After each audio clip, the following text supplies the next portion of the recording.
بسم اللہ الرحمن الرحیم۔ شروع اللہ کے نام سے جو بڑا مہربان اور نہایت رحم والا ہے۔ محرم الحرام کا مہینہ شروع ہوتے ہی ہر مسلمان کے دل و دماغ میں حضرت امام حسین رضی اللہ تعالیٰ عنہ اور آپ رضی اللہ تعالیٰ عنہ کے پاکیزہ خانوادہ پر یزیدیوں کے ظلم و ستم کی دردناک داستانیں تازہ ہو جاتی ہیں۔ بدقسمتی سے کچھ کلمہ گو مگر دشمنان آل بیت وہ بھی ہیں جو یہ غلط فہمی پیدا کرنے کی کوشش کرتے ہیں کہ امام حسین رضی اللہ تعالیٰ عنہ نے اقتدار کے حصول یا عظمت و سطوت کے لالچ میں یزید کی بیعت نہیں کی اور اس سے برسر پیکار ہوئے، جس کے نتیجے میں آپ کی شہادت ہوئی، جبکہ زمینی حقائق اس کے بالکل برعکس ہیں۔ تاریخ گواہ ہے کہ حضرت علی رضی اللہ تعالیٰ عنہ کی شہادت کے بعد خلافت کے امور حضرت امام حسن رضی اللہ تعالیٰ عنہ کے سپرد ہوئے۔ آپ نے 6 ماہ تک یہ فرائض سر انجام دیے۔ بعد ازاں آپ نے از خود ایک معاہدے کے تحت اقتدار امیر معاویہ رضی اللہ تعالیٰ عنہ کے سپرد کر دیا تھا۔ اس وقت حضرت امام حسین رضی اللہ تعالیٰ عنہ عالم شباب میں تھے۔ اگر اقتدار کی خواہش ہوتی تو اپنے برادر اکبر سے گزارش کر کے لے لیتے، لیکن کسی ایک روایت میں بھی آپ کی ایسی کوئی خواہش کا ذکر نہیں ملتا۔ گویا یہ اقتدار تو وہی تھا جسے آپ کے گھرانے سے از خود صلح و صفائی کی خاطر منتقل کیا گیا تھا۔ نبی کریم صلی اللہ علیہ وآلہ وسلم نے اپنی حیات طیبہ میں یہ پیشن گوئی فرما دی تھی کہ میرے اس بیٹے کی وجہ سے مومنوں کے 2 گروہوں کے درمیان صلح ہوگی۔ جہاں تک جاہ و جلال اور عزت و آبرو کا سوال ہے، نبی کریم صلی اللہ علیہ وآلہ وسلم کی ذات اقدس سے جو نسبت اور تعلق ہے، اس سے بڑھ کر اور کیا عزت ہوگی جس کی امام عالی مقام کو خواہش ہوتی۔ سوال یہ پیدا ہوتا ہے کہ پھر اتنا بڑا مارکہ کیوں بپا ہوا؟ حقیقت حال یہ ہے کہ حضرت امام حسین رضی اللہ تعالیٰ عنہ نے اپنے نانا پاک صلی اللہ علیہ وآلہ وسلم کی مبارک حیات طیبہ کے مدنی دور میں آنکھ کھولی۔ بچپن، لڑکپن اور جوانی کے ایام خلافت راشدہ کے بابرکت دور میں گزارے۔ آپ بخوبی آگاہ تھے کہ چمنستان اسلام کی آبیاری حضرات صحابہ رضی اللہ تعالیٰ عنہ اجمعین کے مقدس خون سے کی گئی تھی۔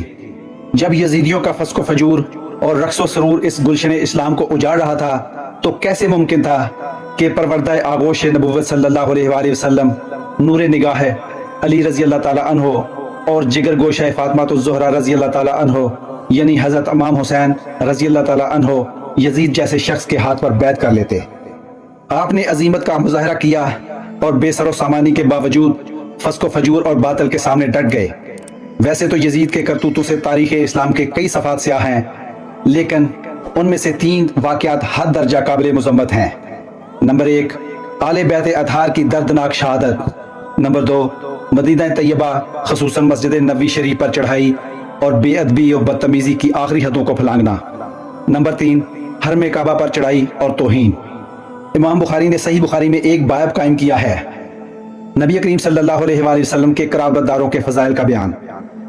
پھر اسی باب میں حضرت ابو بکر صدیق رضی اللہ تعالیٰ عنہ سے روایت بیان کی کہ نبی کریم صلی اللہ علیہ وآلہ وسلم کے قرابت داروں سے معاملہ کرتے ہوئے آپ صلی اللہ علیہ وآلہ وسلم کا ہر حال میں لحاظ رکھو۔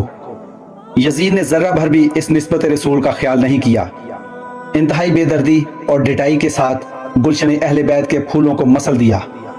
کوفہ میں یزید کے مقرر کردہ گورنر ابن زیاد کے پاس جب بعد از شہادت حضرت امام حسین رضی اللہ تعالیٰ عنہ کا سر مبارک لایا گیا تو اس نے شکاوت قلبی کے ساتھ اپنی چھڑی سے توہین کی۔ فتح الباری شرح صحیح بخاری میں حضرت انس رضی اللہ تعالیٰ عنہ فرماتے ہیں کہ میں نے اس سے کہا کہ جہاں تو اس وقت چھڑی رکھ رہا ہے وہاں میں نے رسول اللہ صلی اللہ علیہ وآلہ وسلم کو بوسہ دیتے ہوئے دیکھا ہے۔ اس پر اس کا منہ بند ہو کر رہ گیا۔ یزیدی لشکر نے میدان کربلا میں حضرت امام حسین رضی اللہ تعالیٰ عنہ اور خانوادہ نبوت کی دیگر پاک باز ہستیوں کا جو بہیمانہ قتل کیا، یہ اس کا انتہائی کبیح اور سیاہ کارنامہ ہے۔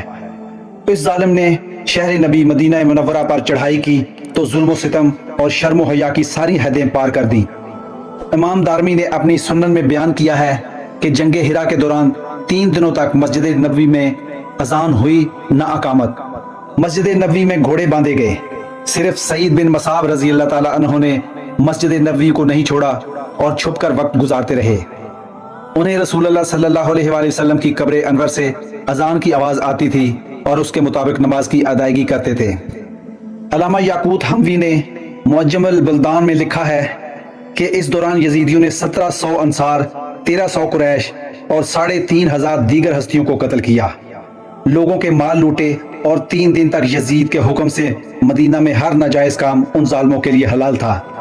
یہاں سے فارغ ہونے کے بعد یزید کے حکم سے مکہ مکرمہ کا رخ کیا گیا، حرم کعبہ کا محاصرہ کیا اور خانہ کعبہ شریف پر منجنیق کی مدد سے پتھراؤ کیا گیا۔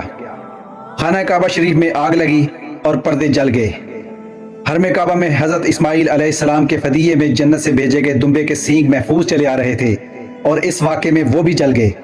یزید کے ہاتھوں حرمین الشریفین کی حرمت پامال ہوئی، صحابہ کرام کی توہین اور اطرت رسول صلی اللہ علیہ وآلہ وسلم کے خون سے اس کے ہاتھ رنگین ہوئے۔ اس کے بعد اس کو مہلت نہ ملی اور ذلیل و خوار ہو کر مر گیا۔ دوستو، ویڈیو اچھی لگی ہو تو چینل کو سبسکرائب ضرور کیجیے گا۔ اللہ تعالیٰ آپ کا حامی و ناصر ہو۔